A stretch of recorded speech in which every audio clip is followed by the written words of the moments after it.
Hello guys, most welcome. हम कर रहे हैं कॉस्ट अकाउंटिंग। कॉस्ट अकाउंटिंग में हमने चैप्टर नंबर 4 कंप्लीट किया जो कि मटेरियल से रिलेटेड था। आज हम चैप्टर नंबर 5 आगे स्टार्ट कर रहे हैं, लेकिन चैप्टर नंबर 5 या 6 स्टार्ट करने से पहले अब हम मटेरियल से लेबर की ओर चले जाएंगे। देखो, एलिमेंट ऑफ कॉस्ट मैंने आपको बताया था, है ना, कि कॉस्ट के एलिमेंट्स होते हैं, ओके, कि जिनसे किसी भी प्रोडक्ट की अगर आपको कॉस्ट निकालनी है तो सबसे पहले देख लो उसमें मटेरियल कितना लगा हुआ है। मटेरियल के बाद में सेकंड नंबर एलिमेंट होता है लेबर कितना लगा हुआ है, और थर्ड नंबर एलिमेंट कौन सा होता है कि ओवरहेड कितना लगा हुआ है, मतलब एक्सपेंसेस कितने हैं। मेन कोई भी प्रोडक्ट होता है ना, मैं कितनी बार आपको दिखा चुका हूँ, जैसे ये पेन, इसका ही एग्जाम्पल दे दे के आपको बोर कर चुका हूँ बहुत बार। उसका कारण, उसका रीज़न है कि हाथ में पेन ही होता है तो ये एग्जाम्पल आता है। तो इसमें लगा हुआ प्लास्टिक इसका मटेरियल हो गया, ये इसका मेन पार्ट है, मेन खर्चा है, मेन कॉस्ट है। सेकंड, इसको बनाने के लिए, मशीनें वगैरह चलाने के लिए जो लेबर ने मेहनत करी है, चाहे वो मटेरियल को परचेज करके गोडाउन तक लाना, मशीनों में डालना, है ना, तो ये सब लेबर करता है, वर्कर्स करते हैं ना, इसके बदले में हम उनको वेजेस देते हैं। सो वो लेबर भी एक बहुत बड़ा पार्ट होता है इसकी कॉस्ट का, और कुछ खर्चे होते हैं। तो हम मटेरियल कर चुके हैं, आज हम लेबर करने वाले हैं, ठीक है। अब लेबर के अंदर क्या है कि लेबर वाला जो पार्ट है ना, उसको मैं दो पार्ट में डिवाइड कर रहा हूँ। इसको हम एक करेंगे चैप्टर नंबर 5 में जो आज हम स्टार्ट कर रहे हैं, है ना, और इसको हम बोलेंगे लेबर फर्स्ट बोल सकते हैं, ठीक है। एक हम करेंगे इसको चैप्टर नंबर 6 के अंदर। तो लेबर को भी दो पार्ट में डिवाइड कर दिया गया इस टॉपिक को, ठीक है, और उसके अंदर हम करेंगे लेबर सेकेंड, ओके। अब लेबर फर्स्ट के अंदर हम क्या करने वाले हैं, इसके अंदर हम समझने वाले हैं लेबर टर्नओवर रेशियो। क्या समझने वाले हैं? Labour turnover ratio. और लेबर सेकंड जो है, इसके अंदर हम मेन, वैसे बाकी भी बहुत सारी चीज़ें होगी, लेकिन मेन जो टॉपिक है इन चैप्टर्स के अंदर जिसमें एग्जाम में क्वेश्चन भी बनते हैं और बहुत इंपॉर्टेंट होता है, तो वो है लेबर का जो रेमुनरेशन है। लेबर का क्या? रेमुनरेशन। तो वो लेबर का रेमुनरेशन कैलकुलेट करना हम सीखेंगे लेबर सेकंड के अंदर, यानी कि चैप्टर नंबर 6 के अंदर। तो चैप्टर नंबर 5 और 6 दोनों ही लेबर से रिलेटेड है, ओके, ठीक है। तो आज हम ये स्टार्ट कर रहे हैं। ये लेबर फर्स्ट वाला जो है बहुत ईजी है, ये आज ही कंप्लीट हो जाएगा। हाँ, चैप्टर नंबर 6 जब हम लेबर सेकंड स्टार्ट करेंगे, लेबर रेमुनरेशन कैलकुलेट करना, तो उसमें थोड़ा टाइम लग सकता है। जो हिंदी मीडियम वाले स्टूडेंट है उनको बता दूं, लेबर को हिंदी में श्रम बोलते हैं, और ठीक है, और लेबर सेकंड हो गया, लेबर फर्स्ट हो गया, इसमें तो इतनी कोई प्रॉब्लम आपको होगी नहीं, ठीक है। मटेरियल को सामग्री, लेबर को श्रम बोलते हैं। तो चलिए हम स्टार्ट कर देते हैं चैप्टर नंबर 5 जो कि हमारा लेबर फर्स्ट। अब लेबर फर्स्ट में लेबर टर्नओवर की तरफ चलने से पहले थोड़ा सा हम समझते हैं कि लेबर क्या है। तो लेबर जो है, यानी कि जो श्रम है, ये किसी भी प्रोडक्ट की कॉस्ट का सेकंड मोस्ट इंपोर्टेंट एलिमेंट है। इंपोर्टेंट एलिमेंट मतलब तत्व है, ठीक है। मतलब अगर आप किसी प्रोडक्ट की, मान लेते हैं एक प्रोडक्ट है, ठीक है, ये, और इस प्रोडक्ट की अगर आप कॉस्ट को कंट्रोल करना चाहते हैं, कॉस्ट को क्या करना चाहते हैं? कंट्रोल करना चाहते हैं। मान लेते हैं इसमें जो मटेरियल है वो लग रहा है आपका 40 रुपए का, और लेबर लग रहा है आपका 20 रुपए का, अदर ओवरहेड लग रहे हैं आपके, ओवरहेड को मैं OH लिख देता हूँ शॉर्ट में, अदर ओवरहेड आपके जो लग रहे हैं वो लग रहे हैं फॉर एग्जांपल के लिए 10 रुपीज़ की। तो टोटल आपकी कॉस्ट कितनी हो गई? टोटल कॉस्ट है 40, और 20 हो गए 60, और 10 हो गए 70। तो 70 रुपीज़ में आपको पड़ रहा है। अब आप इसमें क्या करोगे? कुछ प्रॉफिट जोड़ोगे और उसको मार्केट में बेचोगे, ठीक है, कुछ आपका मार्जिन रहेगा। बट आपको कॉस्ट इस प्रोडक्ट को, मान लेते हैं ये प्रोडक्ट X है, ठीक है, तो इस X वस्तु को बनाने में आपको 70 रुपए लग रहे हैं, लेकिन आपका जो कॉम्पिटिटर है वो इसको 66 में बना रहा है, 68 में बना रहा है, 69 रुपीज़ में बना रहा है, 65 में बना रहा है, या कोई 60 रुपए में बना रहे हैं, सेम आपकी जैसी क्वालिटी के। तो इस केस में अगर आप जैसी ही सेम क्वालिटी देख करके कोई बंदा सस्ते में बना के बेच रहा है, तो वो मार्केट के अंदर मार्केट शेयर उसका बढ़ता जाएगा, मार्केट में उसका धीरे धीरे कब्जा हो जाएगा, और आप मार्केट से बाहर हो जाओगे। तो आपको क्या करना पड़ेगा? आपको अपने प्रोडक्ट की कॉस्ट को कंट्रोल करना पड़ेगा। वो कहाँ से करेंगे? हम सबसे पहले करते हैं मटेरियल में। मटेरियल की कॉस्ट को कंट्रोल कैसे करते हैं वो हम सीख चुके हैं चैप्टर नंबर 3 और 4 के अंदर, ठीक है। थर्ड में कॉस्ट कंट्रोल्स करना सीखा, फोर्थ में हम वैल्यूएशन सीखते थे, लिफो फिफो वगैरह, ठीक है। ओके, तो मेन तो एलिमेंट यही है ना, बड़ा हिस्सा इसका, तो इसको कंट्रोल करो। मान लेते इसमें से 2 रुपए हमने कम कर दिए, ठीक है, लेबर मटेरियल का जो वेस्टेज वगैरह था उसको कम कर गए। फिर आता है सेकंड लेबर। अब लेबर जो है, हाँ, उसको भी आप कम करो थोड़ा। अब लेबर को कम करने का मतलब ये नहीं है कि जो आपके यहाँ पर अच्छे वर्कर्स हैं, जो स्किलफुल हैं, जो एफिशिएंट हैं, है ना, जिनमें कैपेबिलिटी है, और उनको ही आप हटा दो। लोगों को निकालने का यहाँ पर नहीं है ना, वो नहीं है। उल्टा लोग अगर निकल रहे हैं तो आपकी कॉस्ट बढ़ जाएगी। वो मैं अभी इसी चैप्टर में वही सीखने वाले हैं। मेन मुद्दा यहाँ पर ये आता है कि लेबर जो है, हाँ, उसमें कोई ऐसा चीज़ है या कोई ऐसा लूप होल है जहाँ पर आपका पैसा वेस्ट हो रहा है। या तो आपके लेबर जो वर्कर्स काम कर रहे हैं वो ट्रेंड नहीं है, तो उनको ट्रेनिंग दो, या उनको नई टेक्नोलॉजी की मशीन ला के दो, उनको ट्रेन करो उस मशीन के लिए ताकि आपकी कॉस्ट कंट्रोल हो सके, या फिर उनकी टाइम टू टाइम ट्रेनिंग करो, उनका डेवलपमेंट करो, उनको एजुकेट करो। और जो स्किलफुल और एफिशिएंट लेबर है ना, उनको इंसेंटिव्स अच्छे दो। इसके अलावा लेबर की कॉस्ट को कंट्रोल करने का सबसे बेस्ट तरीका जो यहां लेबर नंबर फर्स्ट के अंदर पढ़ेंगे वह है लेबर टर्नओवर। लेबर टर्नओवर को कम करो। लेबर टर्नओवर रेशियो जो अगर ज्यादा है तो बहुत खराब है। लेबर टर्नओवर रेशियो क्या होना चाहिए? हमेशा कम होना चाहिए।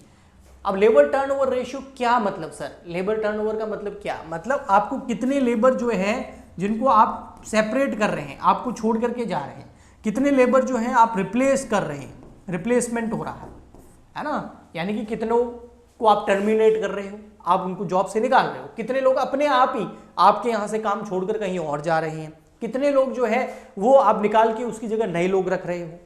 तो अगर लेबर टर्नओवर रेशियो बहुत ज़्यादा है, यानी कि बहुत ज़्यादा टर्नओवर होता है, कुछ को आप निकालते हो, कुछ अपने आप निकल के चले जाते हैं, कुछ को रिप्लेस करते हो, कुछ को डिस्चार्ज करते हो, अगर ये बहुत ज़्यादा है तो आपकी लेबर की कॉस्ट बढ़ जाएगी, और जिससे क्या होगा, ओवरऑल आपकी टोटल कॉस्ट भी बढ़ जाएगी। तो अगर इसको कंट्रोल करना है तो चैप्टर नंबर 5 हमको बोलता है कि लेबर टर्नओवर रेशियो पता करो, और अगर वो ज़्यादा है तो उसको कम करने की कोशिश करो। सर क्यों?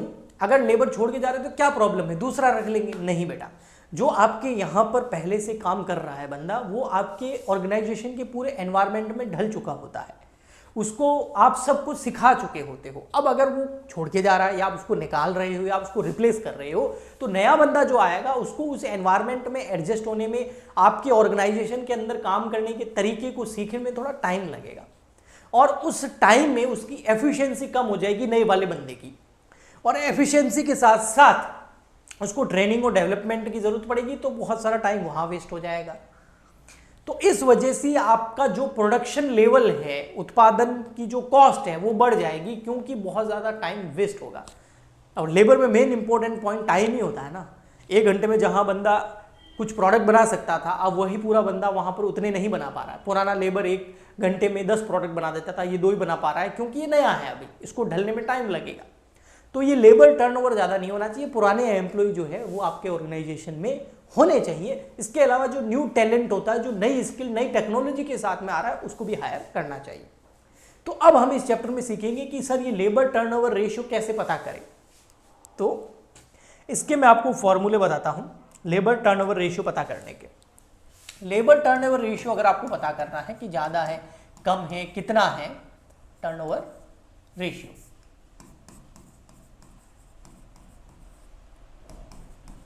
तो लेबर टर्नओवर रेशियो अगर आपको पता करना है तो इसके मेथड्स में सबसे फर्स्ट मेथड आता है सेपरेट मेथड। कौन सा आता है? Separate method. सॉरी है ना, इसको सही से लिख देता हूं मैं, स्पेलिंग मिस्टेक हो गई। लेबर टर्नओवर रेशियो सबसे फर्स्ट कौन सा आता है? सेपरेट या separation rate method. Separation rate method, इसका फॉर्मूला बहुत इजी है। क्या है? Labour separated during the year, या number of workers separated during year. एक ईयर में कितने वर्कर जो है सेपरेट हुए, डिवाइड कर दो उसमें एवरेज नंबर ऑफ वर्कर का। अभी मैं इसका एक न्यूमेरिकल क्वेश्चन करा के आपको समझा दूंगा। मल्टीप्लाई कर दो 100 से, तो सेपरेशन रेट आ जाएगी, कितने लोगों को निकाल रहे हो या खुद छोड़ के जा रहे हो। सेकंड आपको रेट पता करनी होती है इसके अंदर, रिप्लेसमेंट रेट मेथड। ठीक है, अब ये क्वेश्चन कराऊंगा ना तो यहां जगह छोड़ देता हूं ताकि उसको हम यहीं कर लेंगे। Replacement rate method. अब इसमें क्या होगा, इसमें आपने रिप्लेस कितने किए, इसमें क्या होगा, number of worker replace during the year, number of workers replaced during the year. आप वीडियो को पॉज कर करके साथ साथ में भी लिख सकते हैं ना, divide by average number of worker. And में मैं आपको स्क्रीनशॉट के लिए भी चलो बता दूंगा, ठीक है, टाइम दे दूंगा। ओके, और थर्ड नंबर आता है आपका फ्लुक्स मेथड, जिसमें इन दोनों को ले लेंगे। क्या कर लेंगे, दोनों को ले लेंगे। फ्लुक्स rate method,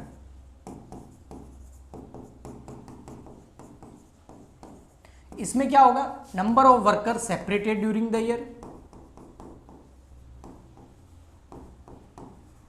plus number of worker replace during the year divide by average number of worker. Average number of worker निकालने का फॉर्मूला सबसे इजी फॉर्मूला है। देखो, एवरेज नंबर ऑफ वर्कर निकालने का formula, worker at beginning, year start हुआ तब worker कितने होंगे,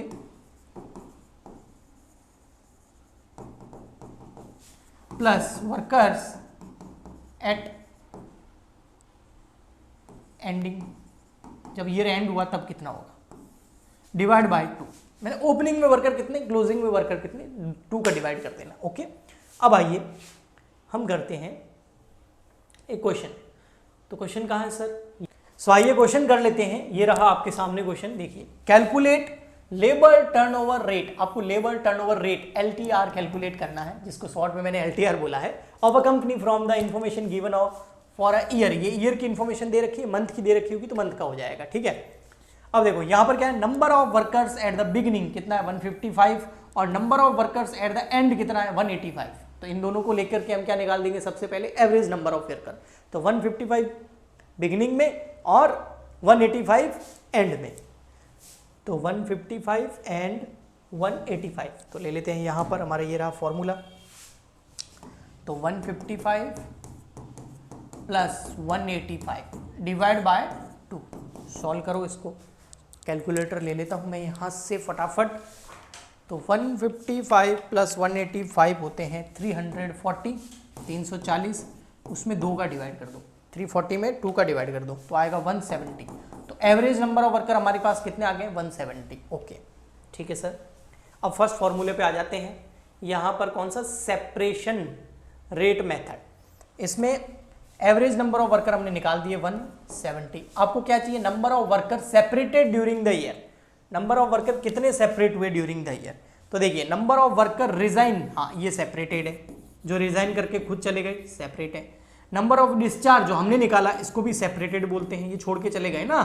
हाँ, तो नंबर ऑफ वर्कर रिजाइन कितने 20, और हमने कितने निकाल दिए डिस्चार्ज 2, तो ये दोनों ही क्या है, सेपरेटेड। तो 20 प्लस 2 कितने हो गए 22। तो हम यहाँ लिख देंगे 22 मल्टीप्लाई बाय 100। तो 22 डिवाइड बाय 170 मल्टीप्लाई बाय 100 करेंगे तो 12.94%। ये क्या है, ये है सेपरेशन रेट, कि 12.94% एवरी ईयर जो है वर्कर सेपरेट हो जाते हैं, या तो खुद जाते हैं या हम निकालते हैं, लेकिन निकल जाते हैं। ओके, तो इसको कम करने की कोशिश करो। नेक्स्ट आता है number of worker replace during the year.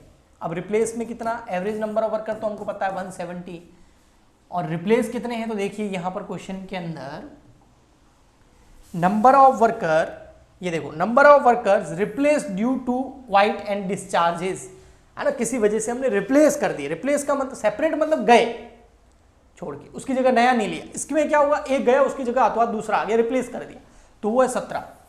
कितना है 17।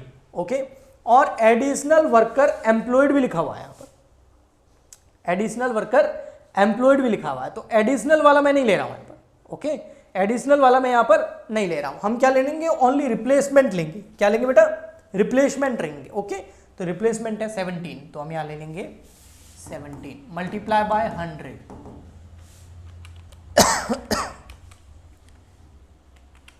या 10%। ओके जी, ठीक है।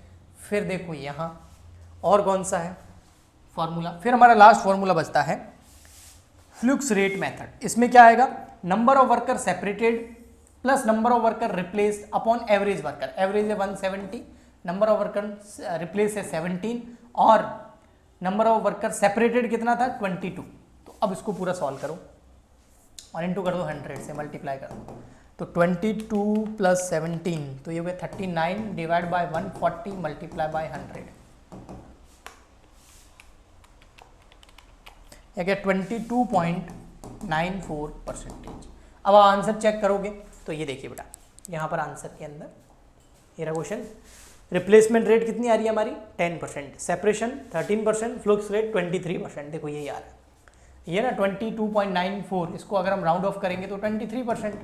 रिप्लेसमेंट रेट देखो वो तो 10% आ ही रही है बिल्कुल, और 12.94 इसको भी करेंगे तो राउंड ऑफ करेंगे तो कितना हो जाएगा 13%। ओके, तो ये हो गया हमारा आंसर। आप चाहें तो स्क्रीनशॉट ले सकते हैं। सबसे पहले तो इसका ले लीजिए, देखो ओके, फिर ले लीजिए इसका, ये मैं धीरे धीरे ऊपर कर देता हूँ, ये फॉर्मूला है, हो गया, चलिए डन। फिर ये देखिए, ये दोनों, ये भी हो गया, फिर लास्ट में एवरेज वाला, ये भी हो गया। ओके, तो चैप्टर नंबर जो 5th है लेबर फर्स्ट वाला, उसमें यही मेन फॉर्मूलाज हैं और इसका कॉन्सेप्ट है कि इसको कम क्यों किया जाए वो मैंने आपको एक्सप्लेन कर दिया है। चैप्टर नंबर 6 में हम लेबर का रेम्युनरेशन कैलकुलेट करेंगे, वो थोड़ा बड़ा चैप्टर है, तो उसके लेक्चर एक से ज़्यादा आएंगे। तो मिलते हैं नेक्स्ट लेक्चर में। आप लोगों का सपोर्ट चाहिए, प्लीज़ लाइक करें, शेयर करें, सब्सक्राइब करें, कमेंट करें। मिलते हैं नेक्स्ट लेक्चर में। आज के लिए इतना ही, तब तक के लिए good bye and thank you.